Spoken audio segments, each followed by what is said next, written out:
اگر والدین زندہ ہے نا تو انہیں راضی کرو، اگر یہ مر گئے ہیں، انتقال کر گئے ہیں نا والدین، تو ان کے قرابت داروں سے محبت کرو، ان کے رشتہ داروں سے محبت کرو، ان کے جو اعزاء اقربا ہیں ان سے محبت کرو، اور اگر والدین انتقال کر گئے تو اپنی بہنوں سے محبت کرو۔ اگر تو چاہتا ہے تیرے والدین کی روح قبر میں تجھ سے خوش ہو جائے تو اپنی بہنوں سے کبھی منہ نہ موڑنا، بہنوں کو راضی رکھنا، تیرے والدین کی روح ہے تجھ سے راضی ہو جائے۔ میرے کریم مصطفیٰ نے کہا صحن کعبہ میں آ کے، بس آخری بات سنیں، مکہ والو آج پتھر کون لگائے گا؟ آپ کا حق ہے، سب سے پہلے آپ آئیں۔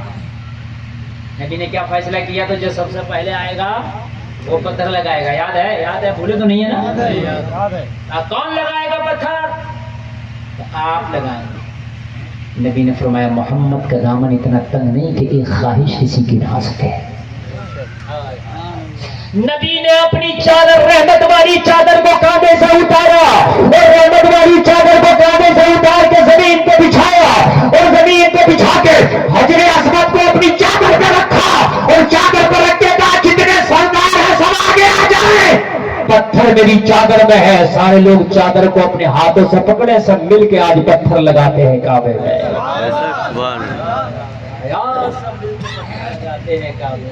آج میرے نبی کے ساتھ سارے لوگ مل کے پتھر لگا رہے ہیں، اور سب کہہ رہے ہیں محمد لاجواب ہے۔